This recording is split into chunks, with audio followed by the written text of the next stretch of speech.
Bismillahirrahmanirrahim. Wa sallallahu ala sayyidina Muhammadin wa alihi wa sahbihi wa sallama tasliman.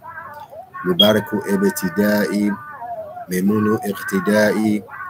Alhamdulillahi allazi yusalli ala nabi al-mutaqa musalli. Alhamdulillahi allazi yusalli ala nabi al-mutaqa musalli.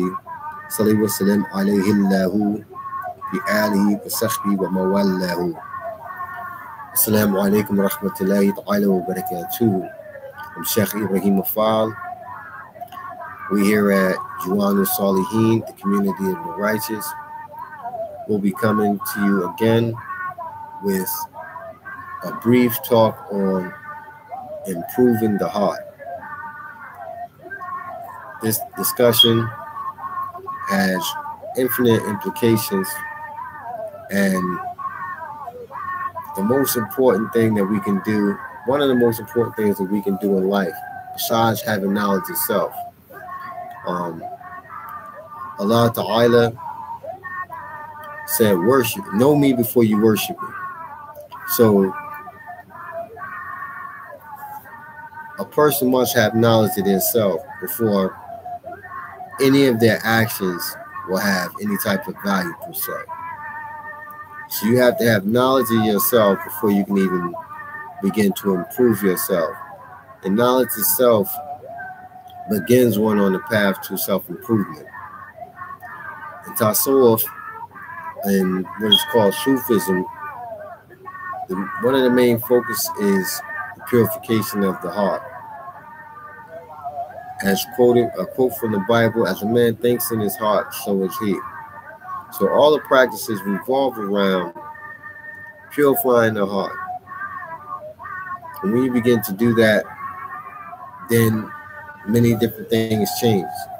The behavior changes, and even the thinking changes. And I'm not speaking about the physical heart. I'm speaking about the subconscious mind, or the seat of the soul, the heart center. This is what we have to focus on improving. And it's just as important as the organ of the heart.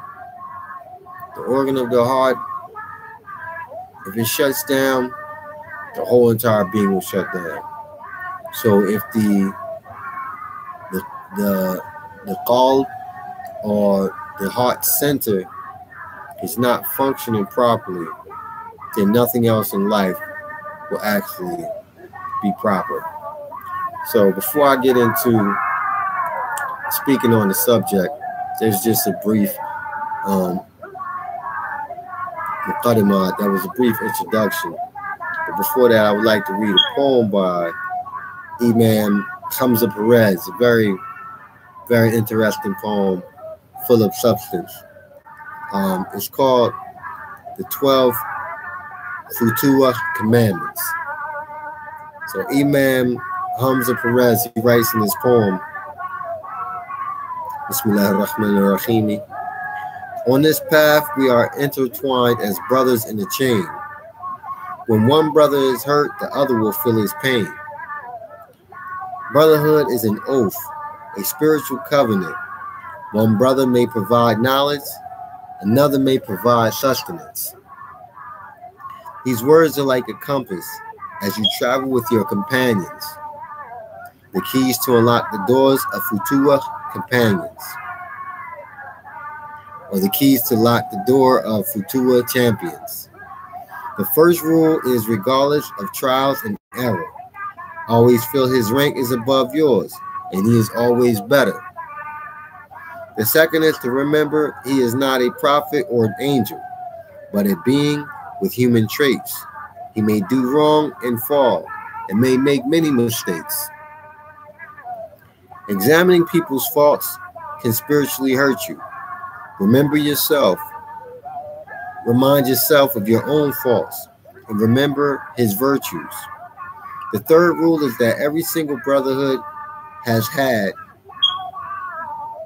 Do not crave the possessions of your brother and that which he may have.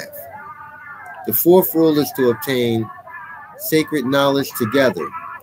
Lift each other up and help each other increase in Hema. The fifth rule is very important and detrimental. When he is at fault, give him advice, but keep it confidential. The sixth rule of brotherhood, to keep the hearts intertwined, to visit him in interviews, and not burden his time. And when the seventh rule is broken, everyone loses. Keep your promises and help him without making excuses. When the eighth rule is broken, it makes hearts rotten and stink. It's to desire to be elevated over your brother in rank. The ninth rule is to always be respectful during your conversations. Never embarrass him or put him through some type of humiliation. The 10th rule is regarding something that is spiritually hidden. To desire leadership and spirituality is forbidden. This path contains many charlatans and spiritual fakes. Do not seek a maqam or hal of spiritual state. The 11th rule is to protect you from the sweetest venom. Avoid the company of innovators and non-muhram women. The 10th rule is to never allow your zikr to be neglected, and the breaking of these rules can cause one to be detested. Very beautiful poem by Imam Hamza Perez. So, inshallah, this subject that we're speaking on, the subject of the heart, is very important, and you can spend all your life in purifying the heart, and regardless of how long you spend, the rest of your life you will still be purifying the heart. So I'm gonna be reading some brief points from Al-Fatah al-Rabbani, or the Sublime Revelation, and it's a collection of 62 discourses by Sheikh Abdul Qadir al-Jili, which most people know as Sheikh al-Qadir Jilani, radiallahu anhu. So the Sheikh, in his first discourse, he says, improve your hearts, for when they are improved, you will experience improvement in all your circumstances. And this is in accord with ayat of the Quran that says that Allah will not change a people's condition until they improve the condition of their hearts. And this is where everything stems from. Even a person with bad thinking, all bad thinking leads to discordance. It leads to chaos. But the source of our thinking is actually our hearts. The source of our thinking is not the brain. Even though the mechanisms of thought and the processes of thought comes from sensory information that is relayed from the brain in light frequency traveling through the brain, the neurons making neurological pathways, literally forming cells and pathways that take place in the brain. Its seat that it takes place is in the heart. So if a person's heart is clouded and it's not right, the brain will produce thoughts that are not right, and this will produce conditions that are not right. So one of the ways to purify the heart on the outside is to fast, and fasting is to abstain. Now, fasting from food is very important, and you can do a fast from food and water. From the beginning of the day, meaning when you can see the light of the sun, to the end of the day, where the sun begins to set, and then break the fast. The most natural thing for us to do is to eat and to drink. This is the most natural thing. So when you abstain from that, what it does is it cultivates self-control. So this is a practical method. You see, one way to start to gain self-control is to fast. Many passages in Al-Quran Kareem speaks about this. You see, so when you fast from something, you get more control. If you do something more, you have less self-control. So this is the way to cultivate not only greater character, because in time our everyday behaviors become character, but to cultivate self-control, to cultivate discipline, is to fast. So this is one way to improve the heart. So the Sheikh said, improve your hearts, for when they improve, you will experience improvement in all your circumstances. This is why the Prophet ﷺ has said, in the son of Adam there is a morsel of flesh. When it is in good order, the rest of his body will match his fitness. And when it is unsound, the rest of his body will match his unsoundness. This, of course, is the heart. The fitness of the heart is maintained through pious devotion. So this is very important, that through righteous devotion, the actual fitness of the heart is maintained. If a person wants to keep in shape, they have to exercise. If a person wants to keep up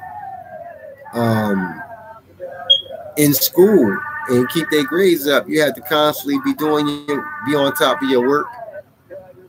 You say this is just a matter of common sense. If a person wants to keep healthy, doing stretching in the morning when you get up keeps you vital.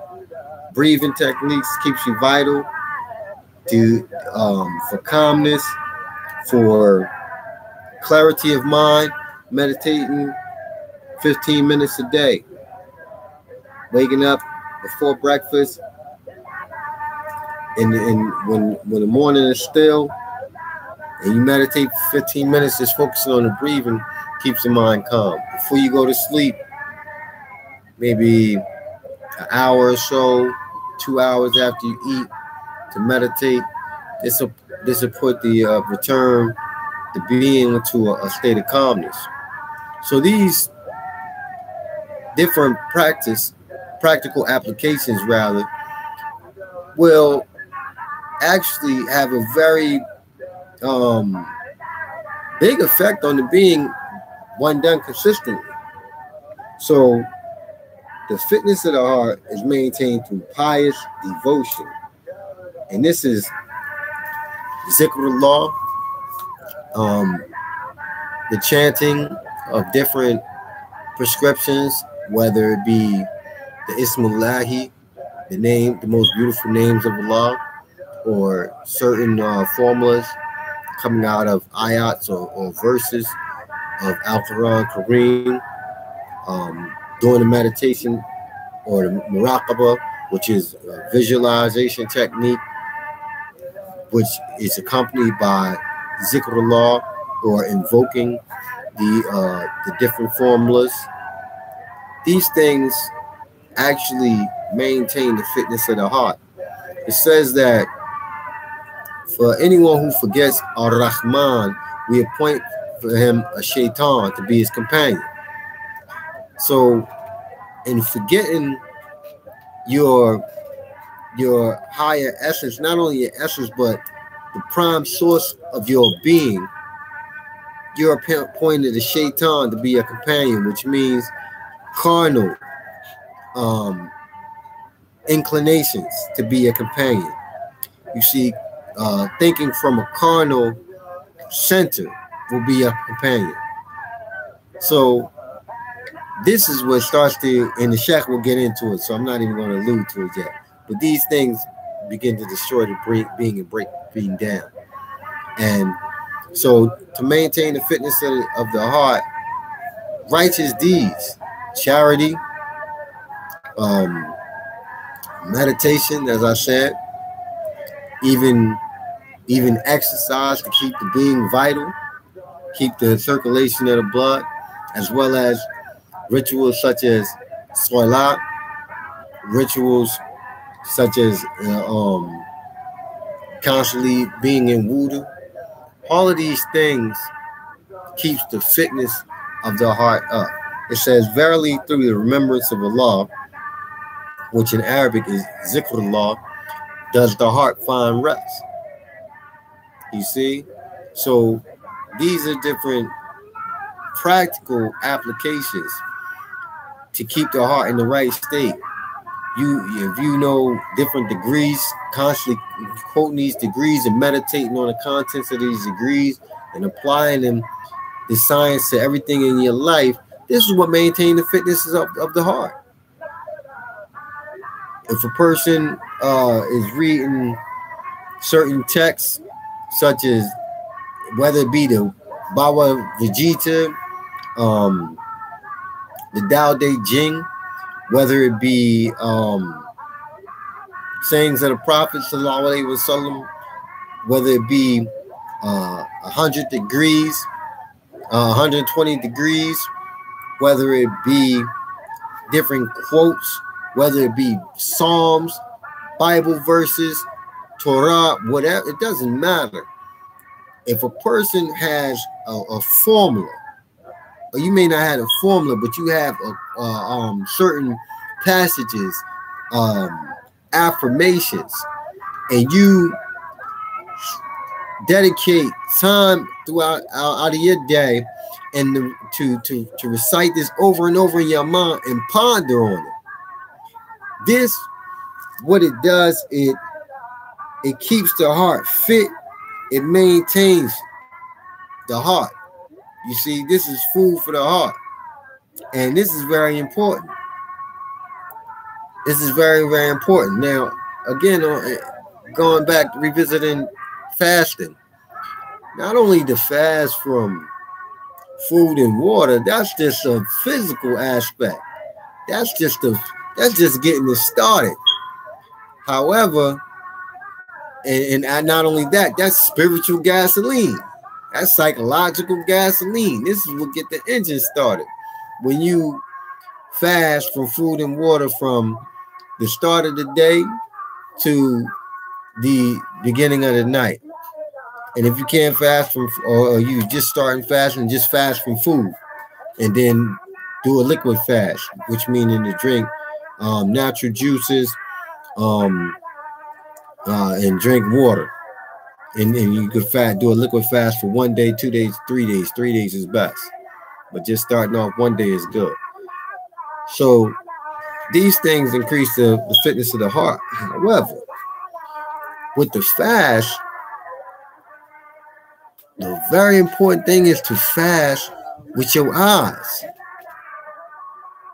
Don't allow the eyes to pass over anything that you're going to take into the heart, because the window of the heart is the eyes. Many people say the eyes are the window to the soul, but the seat of the soul is the heart. So everything passes into the eyes, goes directly into the heart. You see? So this is why it's so important to fast with the eyes from anything that is not going to bring the heart tranquility. Not putting your eyes on anything that won't bring the heart tranquility. Fast with the ears. The eyes is an opening as well as the ears is an opening. So frequencies you taking in, the master transmitter, the master transmitter, the master generator in the human body is the heart. So we fast with the eyes and the ears, and we fast with the ears, meaning not listening to anything that's going to go inside of the heart and not bring tranquility.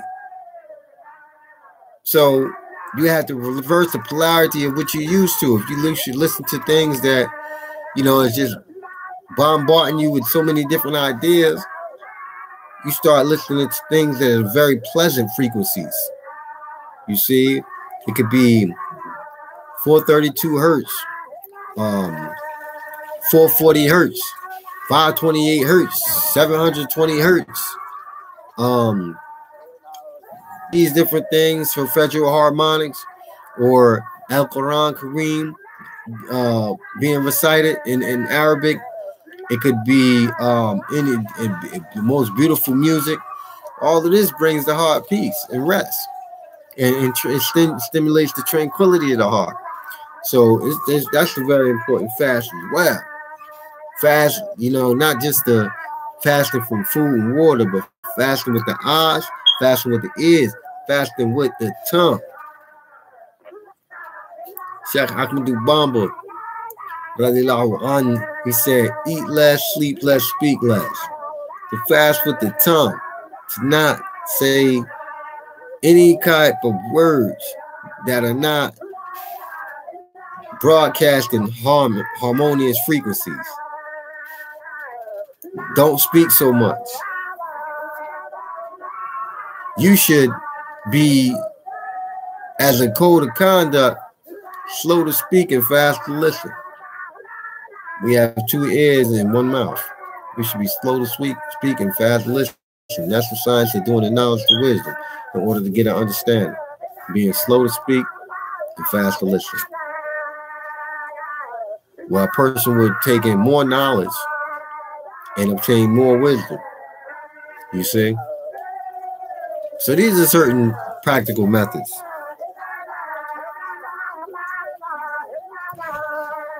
The fitness of the heart is maintained through pious devotion, absolute trust in Allah.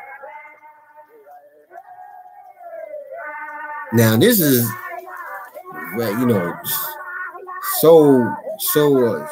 very, very multifaceted. But absolute trust in Allah. See, a lot of people, when things happen to them, they make permanent decisions off of temporary situations, as well as they do not, whatever's going on, they become overwhelmed instead of trusting the process. So here when the Sheikh says absolute trust in Allah, which is absolute trust in prime source creator and the source of being, based on whatever your understanding is. Some say trust the process. You see, this is where, you literally hooking your wagon to a star, so to say. Always have that trust, and this has to be developed. And this is maintaining an optimistic attitude that there's a purpose for everything that's happening. You might not see it. However, regardless if you don't see it, it is still there. You see, Musa alayhi salatu wasalam didn't see it either, who they call Moses. He didn't see it when he met Khidr. You see, you can look in this story, in every Friday is very, very important to read Surah Al-Kahf, the 18th chapter in the Quran, every Friday. Now, when you go into Surah 18, about the ayat, around ayat 63 to maybe 85, something like that. But it starts around 63. And you can read the story of Musa, peace be upon him, and Khidr, peace be upon him. When Musa, at a time when he thought that he was a person because of what he went through with the Pharaoh, and that whole situation, he had felt like he was a very knowledgeable at that point. And, he was journeying with a companion of his, a young boy, is basically a person who kind of served him, and he was journeying to see if he was seeking out Awli Allah, a friend of Allah, anyone who had more knowledge than him. So he came to Khidr, alayhi salatu wasalam. And But before he got there, he was walking with the boy, and he walked for a very, very long time. And he ended up going to sleep. And when he went to sleep, the boy had shut down a fish or whatever they were carrying their food in. It doesn't say, but he sat it down, and the fish jumped into the ocean or jumped into the sea and made his way through the sea in a strange way, which means it made it straight through the sea. And there's a lot of science to this story as well, every aspect of it. But we're going to just go through the story, inshallah. So he, when Musa wakes up, he says, let us stop and break, because, we've been journeying a long time. Bring the dinner. And he said, nothing but Shaitan made me forget when we came to the by the rocks. I had put down the fish, and it made its way through the sea in a strange way. And he said, let us retrace our steps. This was a sign that we were looking for. So when he went back, he seen Khidr alayhi salatu wasalam. And it says Khidr was sent from Ladun. And now Laduni is this is from the presence of Allah, or if you want like the infinite mind, some people like to say the Akashic records. So whatever your understanding of that science is, the presence of Allah, it says that from Ladun. So when Musa, he said to Khidr, peace be upon both of them, can I travel with you?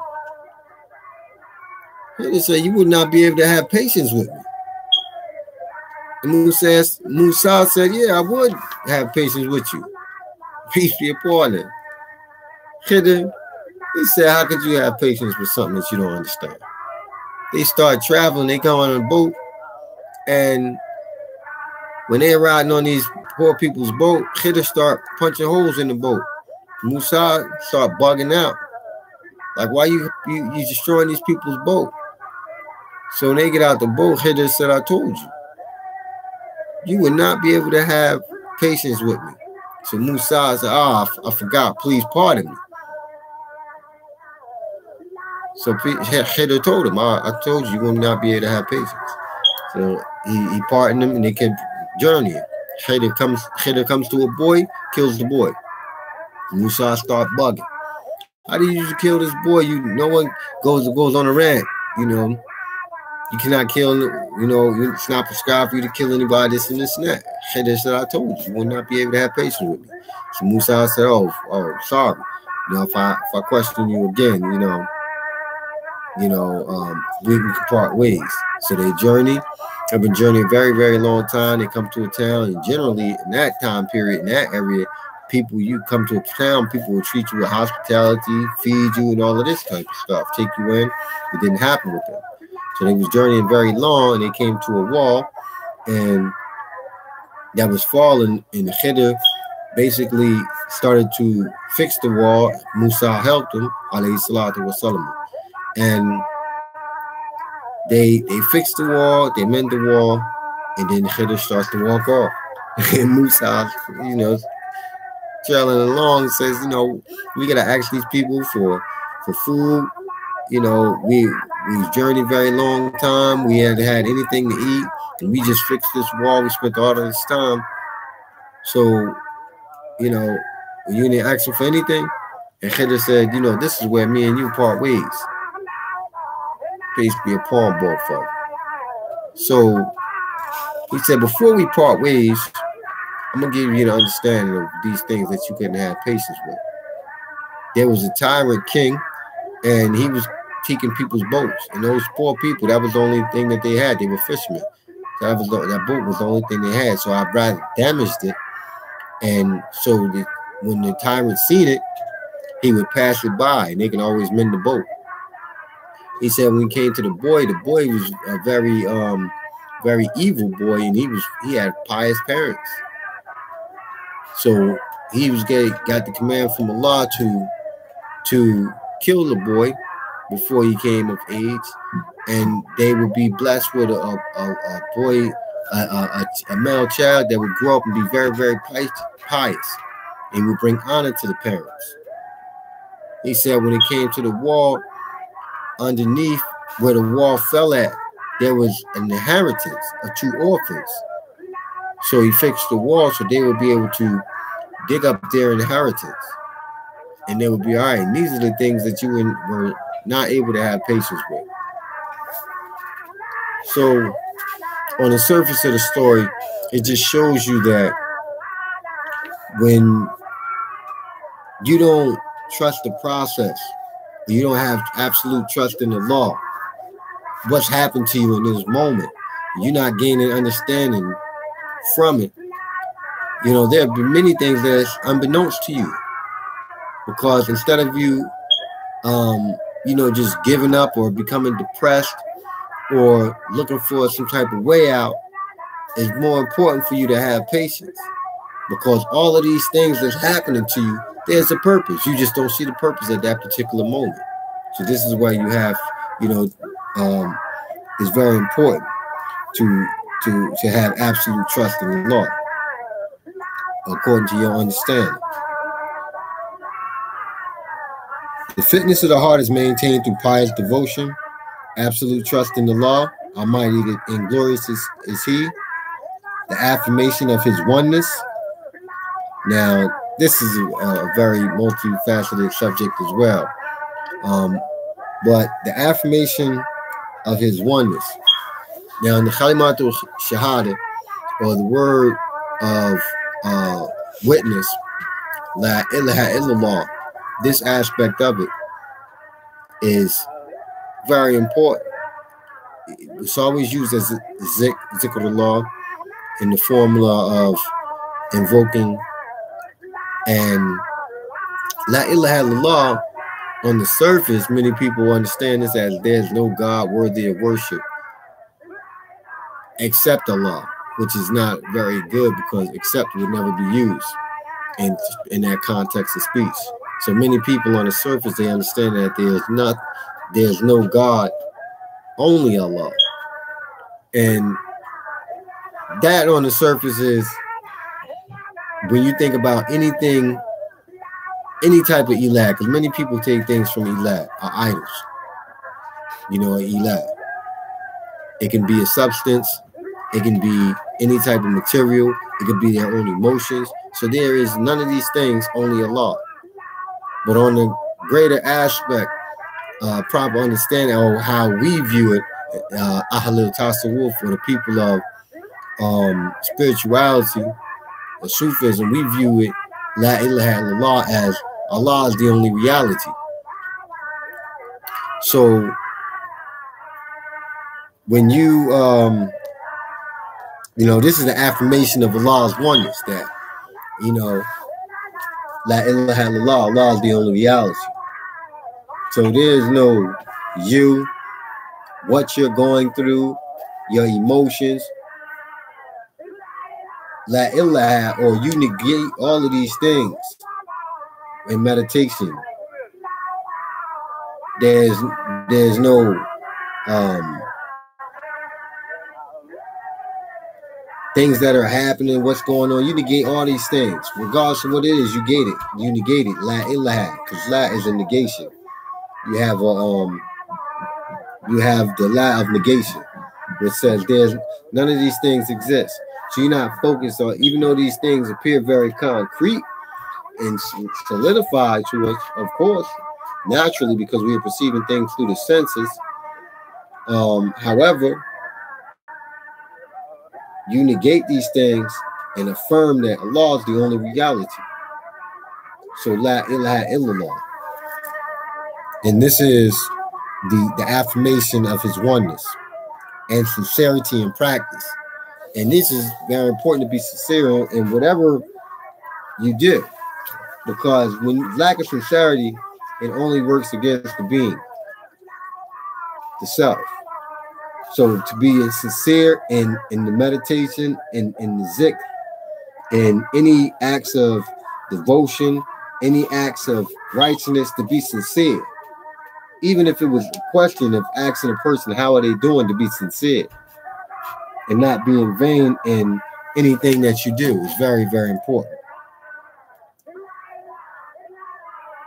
So the Sheikh says the fitness of the heart is maintained through pious devotion, absolute trust in Allah, Almighty and glorious He, the affirmation of His oneness, and sincerity in practice, while its unsoundness is due to the absence of all this. So the heart being unsound is due to the absence of all of the above. He says, the heart is a bird in the cage of the physical body, like a pearl in a casket, like money in a safe. So value must be attached to the bird and not to the cage, to the pearl and not to the casket, to the money and not to the safe. Alhamdulillah. So just meditate on it. You can always rewind the video and go through the points and contemplate. So if you're interested in tasawwuf as from the aspect of muridullah, or the path of the spiritual aspirant, the way of Sheikh Ahmadu Bamba, Khadim Rasul, you can contact me through Facebook. On Facebook, the page is Ramar Allen, Ramaar. If you're interested in learning any type of zik and its use, or taking bay'ah, being initiated into Diwaanu Salihin, just contact me through Facebook. So share the video if it benefited you, and always show yourself love. Always show each other love. The shortest distance between two people is an idea. So just smile. That's an idea too. أعوذ بالله من الشيطان الرجيم بسم الله الرحمن الرحيم الحمد لله رب العالمين الرحمن الرحيم مالك يوم الدين إياك نعبد وإياك نستعين اهدنا الصراط المستقيم صراط الذين أنعمت عليهم غير المغضوب عليهم ولا الضالين آمين.